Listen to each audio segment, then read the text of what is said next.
Hi, I'm Peter Reinhardt, and welcome to Pizza Quest. In this week's episode, we've got a special guest, somebody who is probably known to many of you who are in the pizza industry. Those of you who are not in the industry, you may not know our guest, Ed Zimmerman, but you have been influenced by him. And so, with that little tease, I'm going to sort of introduce you to our guest, Ed Zimmerman. Thanks for joining us today, Ed. You're coming to us from Northern California, right? Just near the Golden Gate Bridge. Just over the Golden Gate Bridge. That's right. Great to see you again. And a couple quick bio notes for all of you. Some of you may know Ed because he was the president of pizza.com, one of the early sort of pizza websites. And I want to hear more about how that all came about. But most recently, and I've known Ed, I think, since the early, probably 25 years now. We met I think in person for the first time during the filming of a movie called Pizza the Movie, which we'll talk about also. We got a lot of the times where we crossed over there. There's Pizza the Movie, a movie that probably most of you have not seen, and I don't know if it's even available. But maybe you shouldn't. Yeah, right. It's an interesting story. Lots to talk about there. But most recently, Ed is the president also of the Food Connector, which I'll let you explain what that is, Ed. But organized the recent California Milk Advisory Board. What was the pizza contest? What was the actual official name for that? We call it the Real California Pizza Contest. Real California. And that's most recently, I got a chance to be out there and compete in that contest and got my butt whooped. And but Ed and his team were the ones who really put that whole thing together. So Ed, tell us a little bit about, first of all, the Food Connector, because that's your big project. That's what you really do. You're not running the pizza.com site anymore, right? Right, that's correct. So anyway, Peter, thanks. Appreciate the kind words in the introduction, and always good to see you. Yeah, I've come to this podcast with nearly 50 years in the food industry, having done really just about everything there is to do: restaurant operations and management, grocery store operations and management, food manufacturing, food distribution. I helped put together Bellissimo Foods, which was a buying group of Italian and pizza ingredient distributors across the United States. Still functioning, still a client, and then I started the Food Connector when I left Bellissimo about 23 years ago.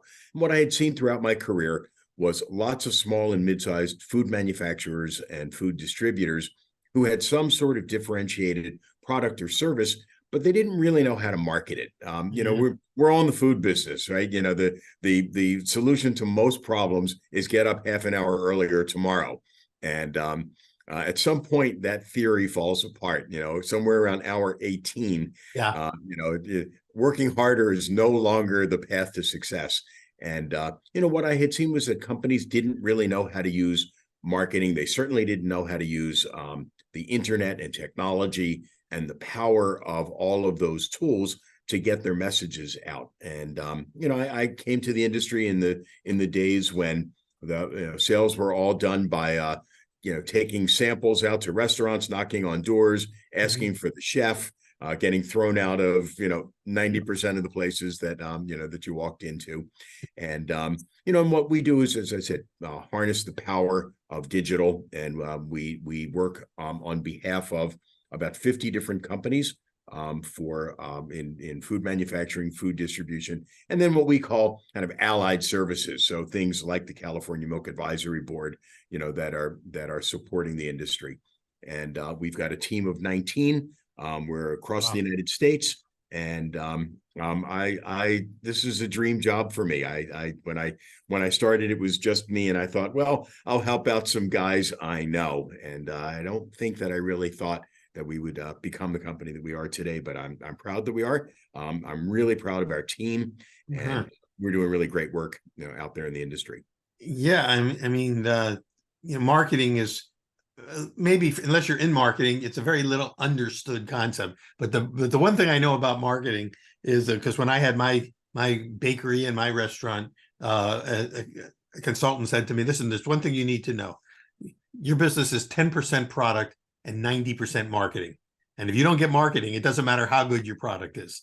And that sort of stuck with me. That was 40 years ago. He said that to me, and I've never forgotten, that piece of advice. And And so what is marketing? What is it that you as a marketing advisor do for your clients? Yeah, I think that, today, again, I grew up in an era where there were 3 television stations, and they serviced the entire United States with, I mean, today there are, I don't know, 800 channels, and Yeah. that still doesn't seem to be enough. That's just on the television, on the broadcast side. But look at all the ways that people get information today. The internet, newspapers, magazines, podcasts, Yeah. email. I mean, such a wide variety of ways that people get information, and people tend to segment how they decide to receive information. I mean, it's an old concept at this point, but people choose the level of information that they want to reinforce everything they already believe, and we're not as open and susceptible to new ideas anymore because everything's narrow. I mean, the whole broadcast notion was exactly that. It was to go across a broad audience, and today everything's narrowcast. Everything. I mean, Pizza Quest. Who would have believed 20 years ago that you would have been able to have something called a podcast that would reach people who only cared about pizza? Right. So what marketing does is it helps define for a company exactly who their target market is. Mm. The expression "trying to be all things to all people at all times," it can't be. I mean, it just simply can't be. And so for most companies that are small, mid-sized, regional, they're only serving some segment of the market. They have to really, really hone in on who are we, what do we do, what's our offer, and what problem do we solve for which group of people. Yeah. And so that's job one, is defining what the company is, what the services are, what the products are. Job two is then going out and activating that audience. The thing that I said earlier about going out and knocking on doors and getting thrown out of 90% of the places because I was in the wrong place. Companies today can't afford a 90% rejection rate. So what you have to do is figure out, here's 100 restaurants that I'm trying to serve. Who are the 12 that can actually buy from me? And then you hone messages and features and advantages and benefits that will speak to them.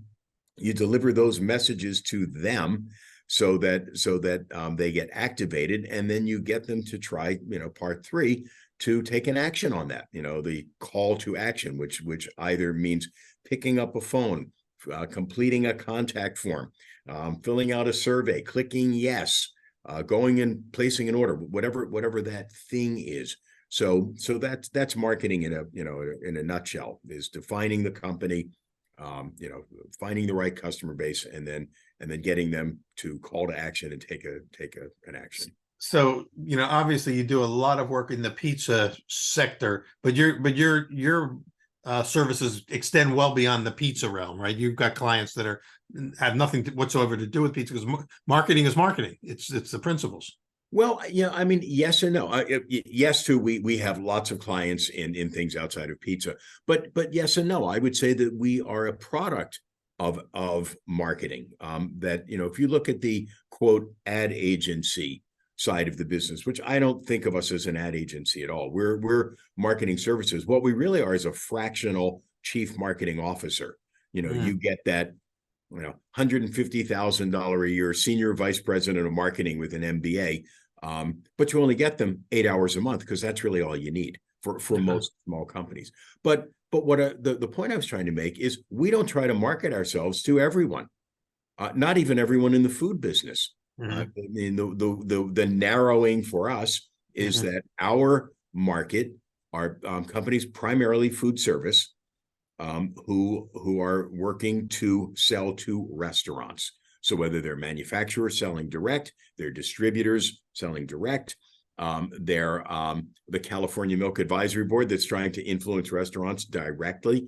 I mean, that's the space that we inhabit, and so it's B2B, and the thing about food service marketing, or any really B2B marketing, is that to me it's chess versus checkers.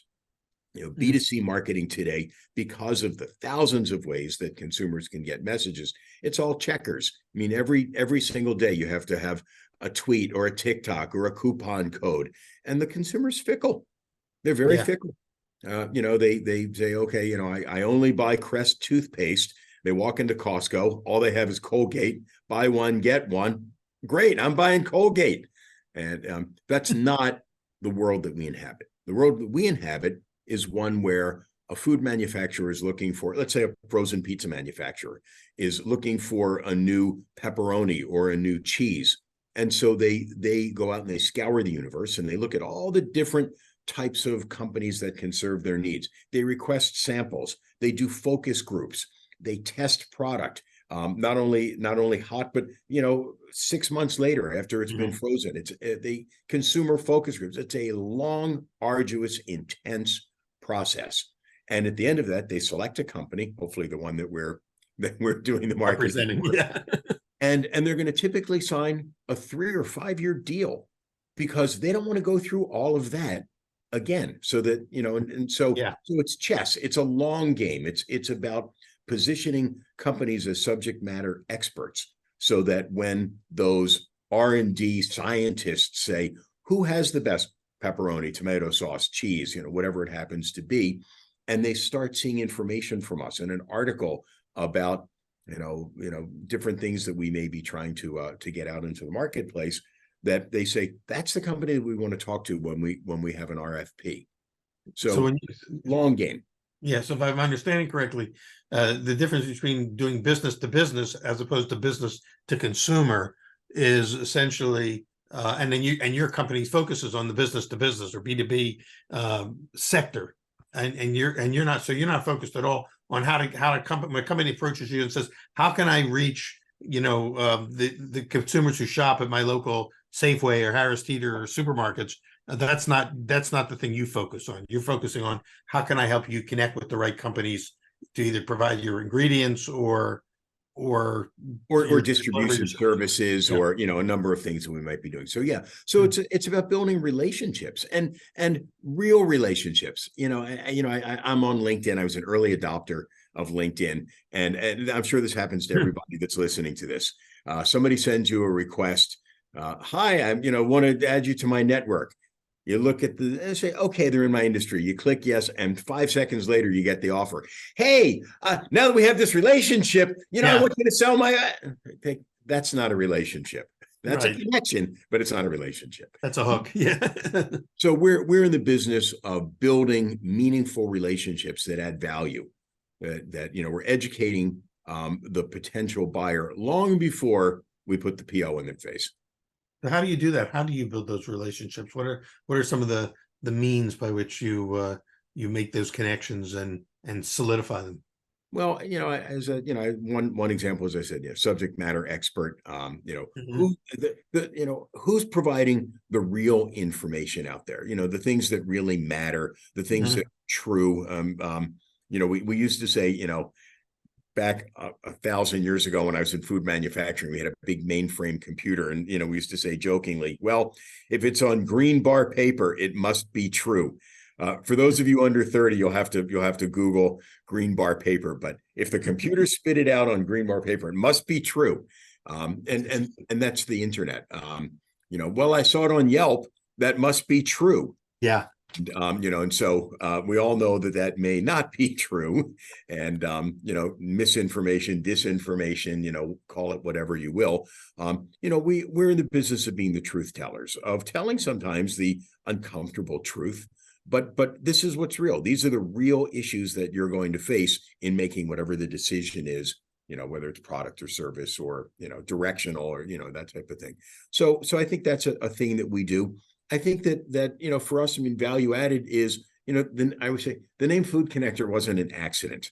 I'm one of these people that's naturally curious about people. I ask a lot of questions. I have kind of a photographic memory, and I'll remember somebody that I met at a food show 28 years ago, and someone will say, do you know anybody who, what? Yeah, hold on. I'll grab my phone. Here, call this guy. Yeah. And I'll send an email and connect them. And, so I think that value added for us is doing that. We're not brokers. We don't go out and sell for our clients, on a commission basis. But if we know people that can use their product or service, we make the connection. And my wife always says to me, you're never going to retire. And I said, why would I retire? I go to my office, I talk to my friends, I get them to do business with each other. That's right. It's like people who are negotiators. They never stop negotiating even after they retire because they love negotiating. And I'm trying to think of what Malcolm Gladwell divided the world into like connectors and transactors, I'd say. Yeah, and an expert. Basically, I forget the term he used, but it was people who were the experts who knew whose validity was based on that they knew more about that subject than anyone else. Versus the connectors whose ability was to put the right people together with each other. And I think that's clearly what you do in your business is helping people make the right connections. And maybe what they're paying you for is to shorten that journey for them to get from point A to I think that's exactly right. That's exactly right. So let's get specific and talk about it in terms of, where you and I always intersect, which is at the pizza conferences and at the expos and things like that, because that's clearly a place where you're there both representing some of your clients, but also, I'm guessing, also looking for any other operators who could use your services. So you must be prospecting at some of those as well. But the client that I'm most familiar with that you have is the California Milk Advisory Board. So what is it that you do for them? Because they clearly have a B2B division, and then they also must have a huge division that focuses on business directly to consumer, because they represent every milk product that comes out of California, whether it's cheese or sour cream or just milk. So what do you do to enhance, and what makes it worth it for them to hire you to do what they can't themselves? Well, yeah, I mean, you're right. And California is the largest dairy state in the United States by far. And that when I got involved with them nearly 20 years ago, I would say that most people in the country, certainly people in the pizza industry, did not know that. They knew about Wisconsin, New York, some of the eastern, states, which all have, wonderful dairy industries. California is by far the largest. And, specific to pizza, there's more mozzarella cheese being produced in California than any place else in the country, but also Hispanic cheeses, also butter, also non-fat dry milk, and, a number of other products. So what we do is we looked at what's unique about California. And obviously what stood up, fast and furious was mozzarella. And so we started building a program that would get first the word out, that brand awareness, that this is where mozzarella comes from. And that, as I said, was very unknown. And, particularly if you look at the mozzarella business in the United States, there are certainly some wonderful brands and very well known across the United States or regionally. But a lot of the mozzarella that's sold to pizzerias, particularly to independent pizzerias, are distributor private label. And so how did the distributors know where to go and try to find a partner? Exactly the type of thing I was thinking about.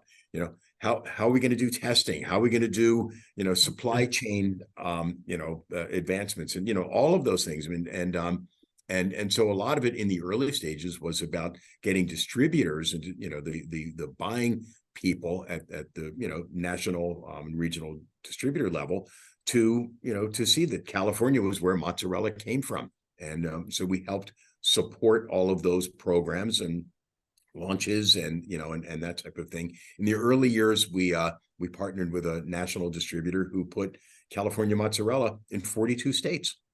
And that was a big accomplishment, 20 years ago.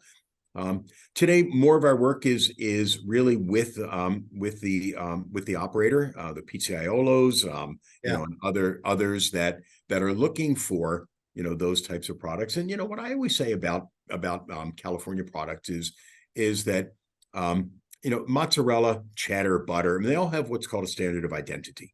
So they're all pretty similar by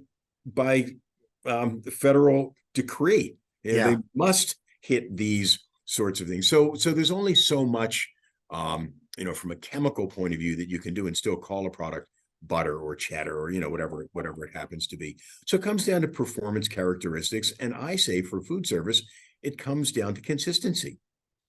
McDonald's is the most successful restaurant chain in the world, not because necessarily of quality, but because of consistency. Mm-hmm. Every single day that you go to a McDonald's, the hamburgers taste the same. Yeah. The French fries are the same. No one says, I love the McDonald's on Main Street, but the one on 4th, I don't like. They're all the same. And, right. and so the consumer is going to choose the level of quality, and McDonald's is going to satisfy that 100% of the time. So if you look at consistency in pizza, our center of the plate, if you will, is the cheese. And Mm-hmm. what's different about California is our weather. I mean, cows are eating the same feed 4 seasons out of the year. In places in the upper Midwest or in the Northeast where they may be on pasture 3 or 4 months out of the year, but 6 months out of the year, pasture is covered in snow. So feed is brought in, and I'm not saying that's good, bad. It's not the same. And Right. so the milk flavor, particularly for mozzarella, because it's such a short shelf life, fresh tasting product, that's what you're buying, is going to be heavily influenced by the feed. And so if you feed the animal the same feed 4 seasons out of the year, and you like the flavor profile and the performance characteristics, those things are going to be the same throughout the year. That's interesting, because you answered one of the questions I was about to ask you, because I was going to ask you to put on your Maven hat. That was the other term I was looking for. Is there's the connectors and there's Mavens, and you're both. And I think that's part what makes you so successful. What you do is you're a really good connector by nature, but also in this area, in the area specifically of in the pizza categories of cheeses, you're a Maven. You can speak with authority about the product itself. That's right. So one of the things that, as somebody who loves cheese, and of all types, and has, been to Wisconsin and Vermont and some of the other great cheese, meccas, is that they each have a cachet and an identity. And you were talking, it sounds like one of the factors you've identified for what differentiates and distinguishes California cheeses is that the consistency of the feed and of the product. What are some of the other characteristics of the California? So I'm asking you to be the Maven here and not just the connector, about the California cheese products, dairy products in general, that really, from a branding standpoint, makes the term California milk, California cheese, different from Wisconsin and Vermont and New York. I would say there's the general answer is that in general, our dairy farms are larger than they are in other parts of the country. Now, why does that matter? I'd say there's 2 reasons. One is if you look at milk receiving. So if you have 80 cows, in your dairy, the milk truck comes and it picks up, that's, a quarter of a truck. So then that truck is going to go to the next dairy and the next dairy and the next dairy. And it may be a day or a day and a half until that milk gets to the processing facility, whether they're making cheese or sour cream or whatever it happens to be. By law, federally, that's okay. There's no issue with that. But California, because we have larger dairies, the truck goes to the farm, it fills up, it goes to the processing plant, and that milk, by the time it goes through processing, is oftentimes 3, 4, 5, 6 hours old. That's it. And again, looking at a product like mozzarella or butter, where that fresh dairy note is so important, you're going to get more of that in a place like California than you are in a place that has smaller average herd size. So that's one thing. The second thing about size, scale, is the ability to have veterinary science that's on staff, that's really looking at animal health at feed, at nutrition, at yields, at Hmm. all of those things that not only are going to keep the cow more productive, but healthier. And, there's a notion in dairy farming that's called cow comfort. And, that's really important. I hear, oh, dairy farmers mistreat their cows. It's simply just a fable. It's not true. And, what Hmm. I always say is, so that's the worker on the dairy. So if you're running some other type of factory, auto parts, or you're making soup or whatever it is, does the owner or manager say the way for me to get the most production here is to mistreat my employees because Right. that's how they're going to be most productive? Yeah. It's the same one at dairy. So it's the notion Yeah. that the motivated to mistreat the animal is just false on its premise. So we're very suspicious of large businesses too, by nature, and media's sort of played into that too. With Well, that's right. Listen, there's bad dairy farmers, there's bad doctors, there's bad police, there's bad, grocers. But that isn't most, yeah, right? Most people are doing the right thing for the right reasons. And yes, if you want to go out with a camera and find a dairy farmer, a policeman, a grocer who's not doing the right thing, and then make a media splash about it because that's what sells in America, you can find that. But that isn't suggestive or representative of the industry. is that part of the work of the Milk Advisory Board too? Is to help to keep the standards really high and to not necessarily police them, but at least go around and correct anything that they see that could taint the pool. Yeah, the correction part is not part of the milk board's role. Certainly, standards are upheld by other organizations. Mhm. So it's not really the role of the milk board, Uh-huh. to do that. Their role is increased demand for California dairy products. But there's a third significant reason for scale, and that's sustainability. Mm. Where there where there is some notion of issue on dairy farms, it can be around methane gas and sustainability and good stewards of the land and that type of thing. Every piece of agriculture has an impact on the land, whether you're growing almonds or raising cattle or growing corn. All of it has an impact on the land. That is a statement of fact. So I think that California, because the dairy farms are larger, have the ability to do research on sustainability and then be able to do something about it. Things like methane digesters. I mean, you saw one, I think, when you were out last time. Collecting the manure, Yeah. and then tenting it and turning that those gases into electricity that then powers the farm. And for a lot of these larger dairy farms, 300 houses around them is a great benefit to the environment, to sustainability, and those type of things.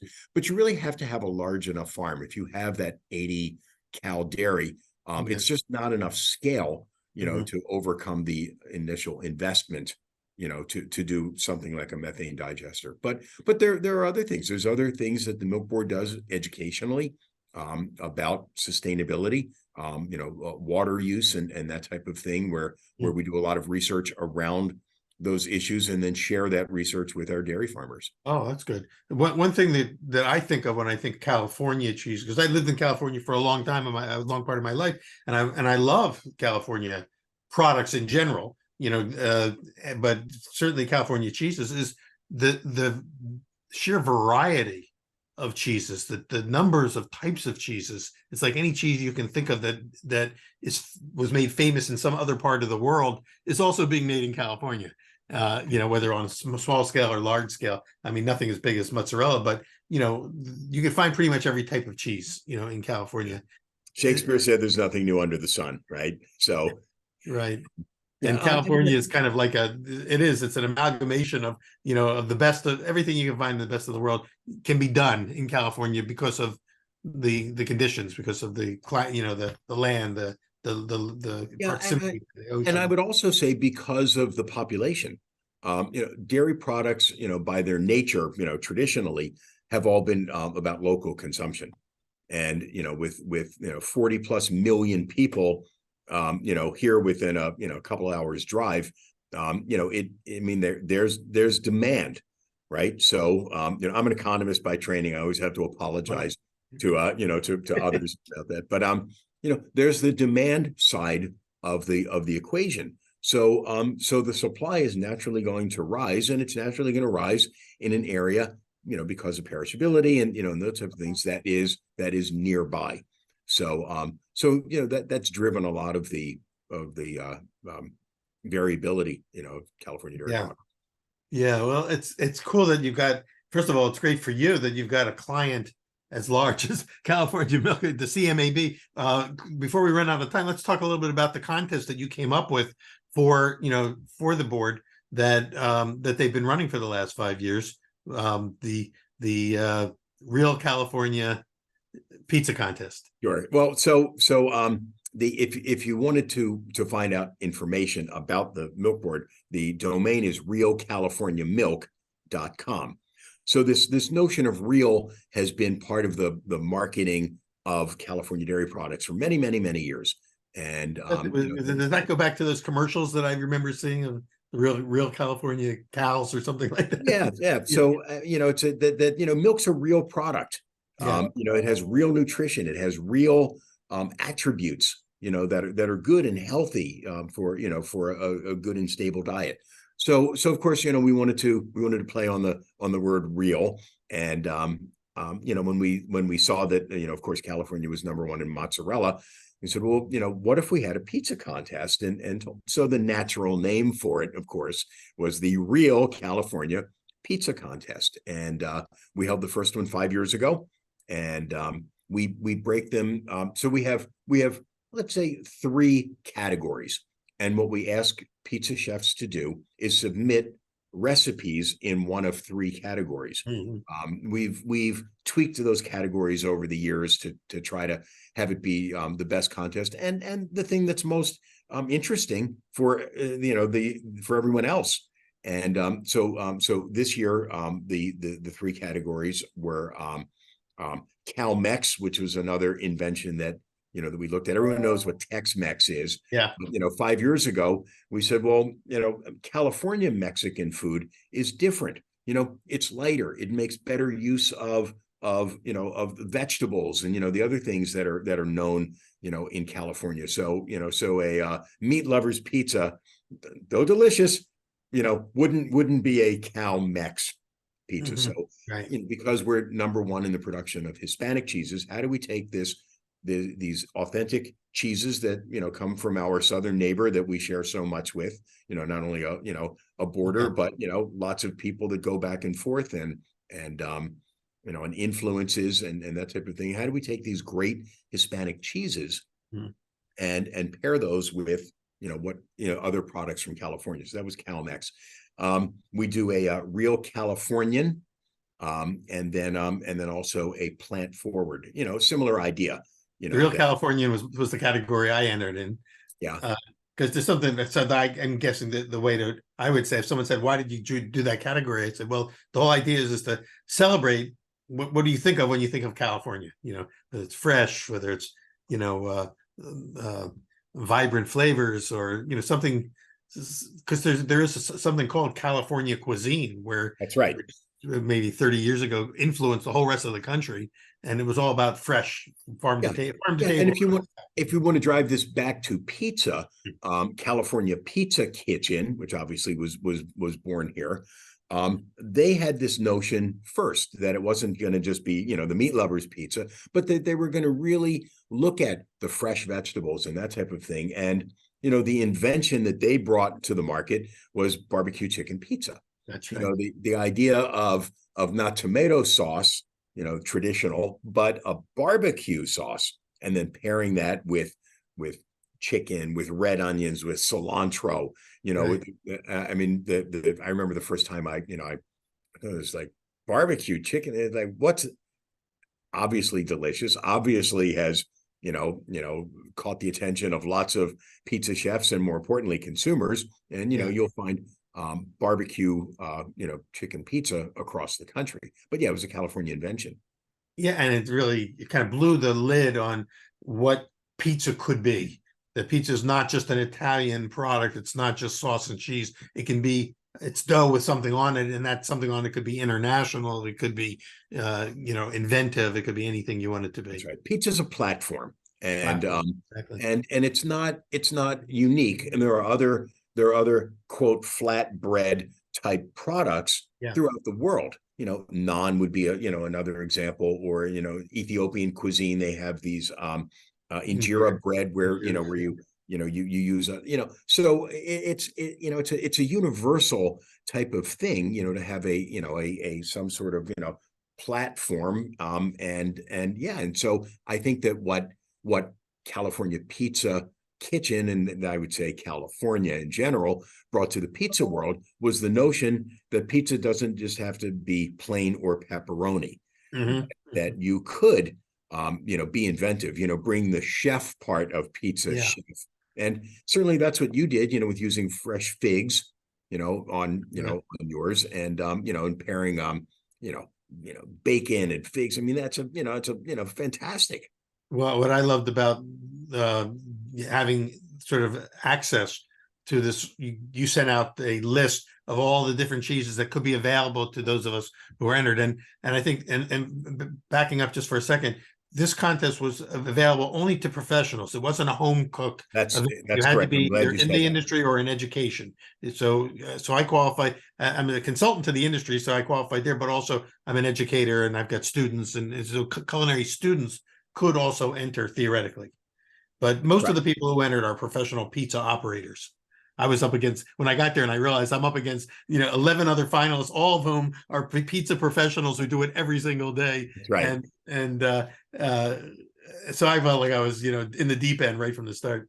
Well, I think though that the feedback that we've gotten from participants over the 5 years is that what's different about this contest is that at its core, what we tried to do most was build camaraderie.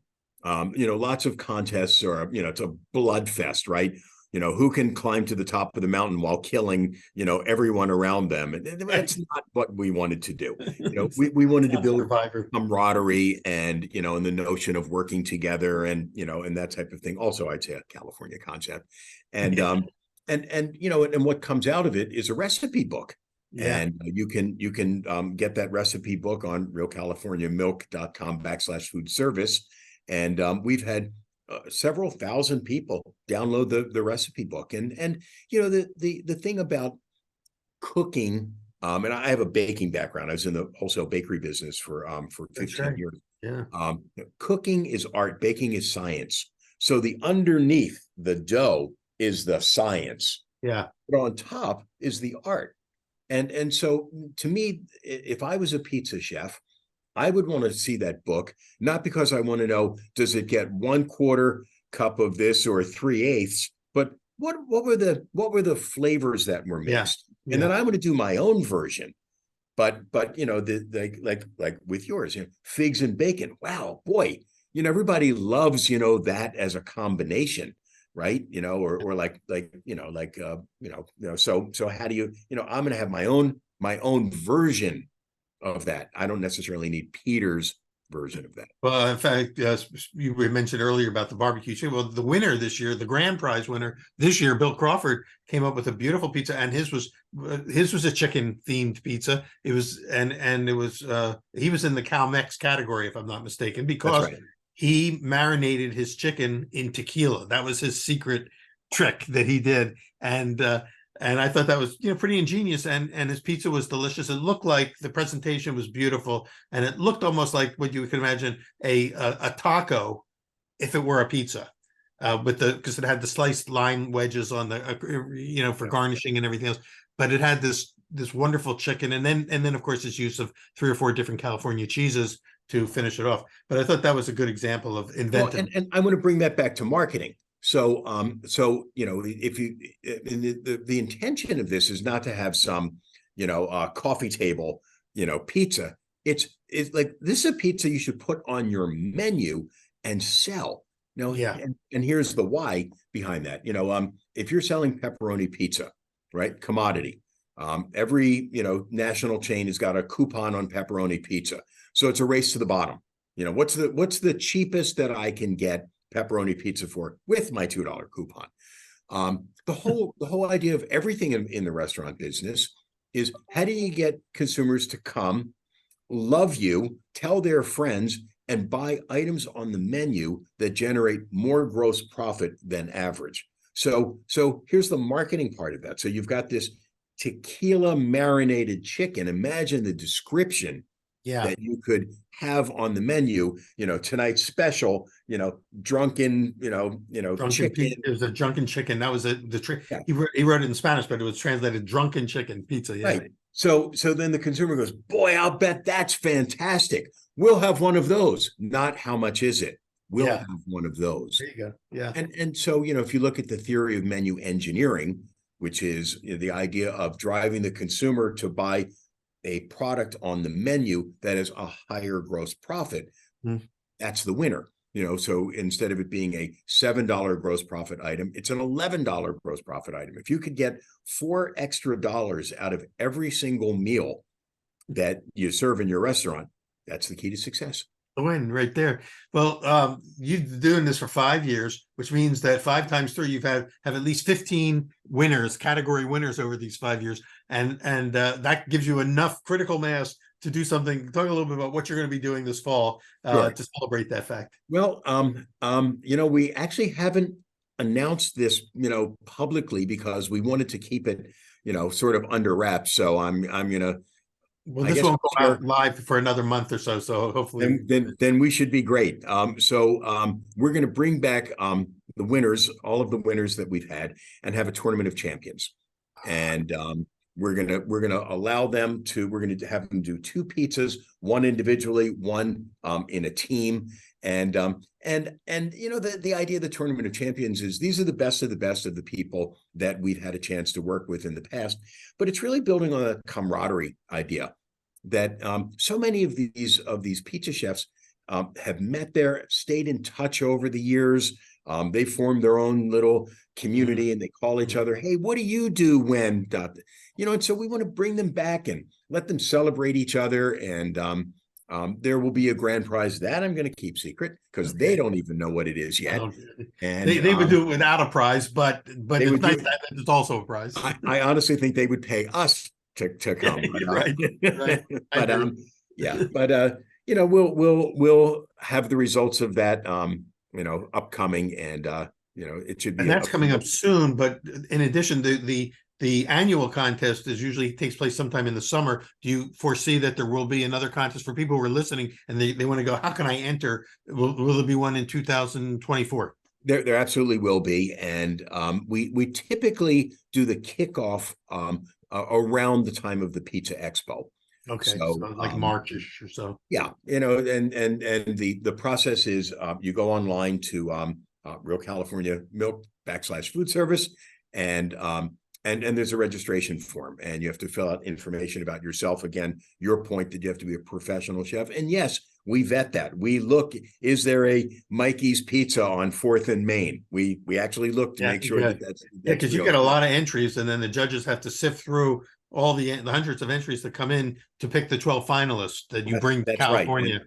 Yeah, and that's not an easy process. So so we ask people to go put in their recipe, upload some photos, so that our judge community can take a look at it. And so of course that naturally says, well, who are the judges anyway? Our 2 mainstay judges are Tony Gimignani, who I assume most of your world champion, for those who don't know, the few people left who don't know, and also Glenn, right?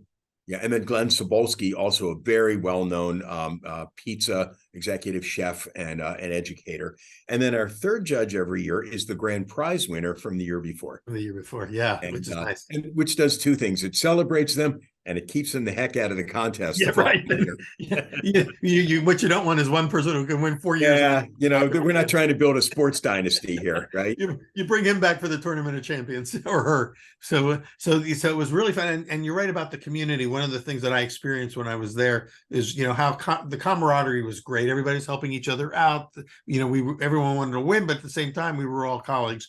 And at night, groups of them would get together and go, like, let's go down to San Francisco to the latest new pizzeria that we just heard about, and we're all on a pizza hunt and a pizza quest ourselves. Right. So I Right. thought that was really, just a wonderful thing.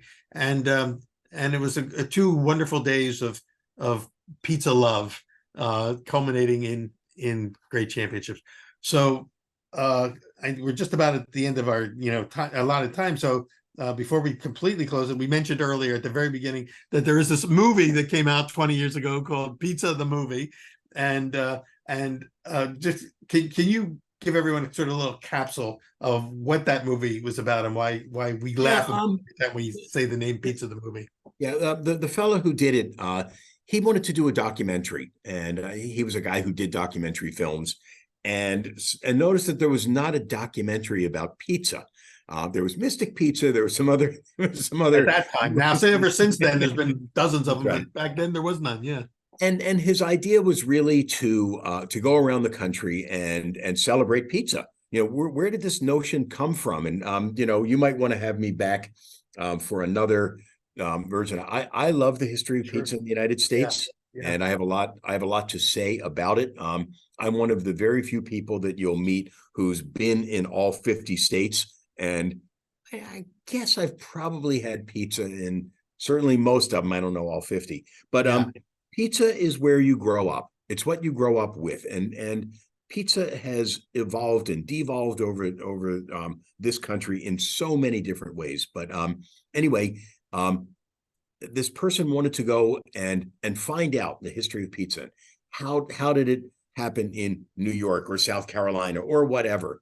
And he was directed, I think, mostly by the 2 publications, Pizza Today and Pizza Marketing Quarterly, who are the big influencers in the pizza industry. That's how they found you. That's how they found me. And they went around and did interviews, and it was pretty marvelous. It was the audience was for consumers who love pizza and didn't know exactly how it got there. I mean, there's as I was lovingly say, Mikey's on Main around the corner that I get my pizza from. Yeah. But why? Why is Mikey's there? And why does Mikey have what Mikey has? And so I thought they did a pretty good job. They had some nice footage of places like Frank Pepe's in Connecticut and in New Haven, and some went to some historic places, and so they came to North Carolina. I'm in the segment. You're a big part of the film, and then we all met. It kind of all came together. The final shoot, I think, was in New York City at a big pizza expo at Javits, and I'm not going to say too much about that because go get the movie. We're not going to give the ending away, but it's got a very bombastic conclusion, unexpected. The filmmakers were not sure how we're going to bring this all together, and something happened at the New York Expo that kind of like tied the whole film together. There's your cliffhanger. Stream the movie and buy popcorn. There you go. Yeah, and hang on for the ride. It's going to be a bumpy ride.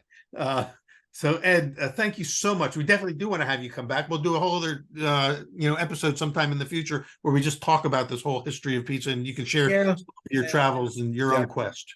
I've been involved in 3 of the major transitions of pizza, distribution, California cheese, which we talked a lot about today, and technology with pizza.com. And I didn't set out to change the pizza world as a notion, but I think in a lot of ways I influenced it from a lot of different places. The pizza world changed on your watch, and you were a big mover and shaker in making that happen. So thank you for all of that you've done, and it's great after all these years. When we first met years and years ago, who knew where it was going to go, and here we are 20 years later, and we've had a chance to be kind of part of this ride, which has been very enjoyable and has led to other interesting, convergences, like getting to come out to Napa and compete in the real California pizza contest. So pizza is love. So that's it for all of us. Bottom line, great place to end today's episode.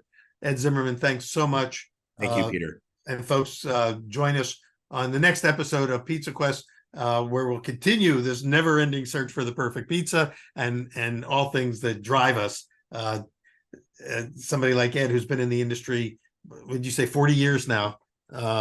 What keeps you going? And I think you said the bottom line is one word: love. Love. Keeps his love. I will look forward to seeing you at the next Pizza Expo, if not sooner. And Ed, thanks so much for being with us. Thank Thank you, you all Peter. for joining us today. See you next time.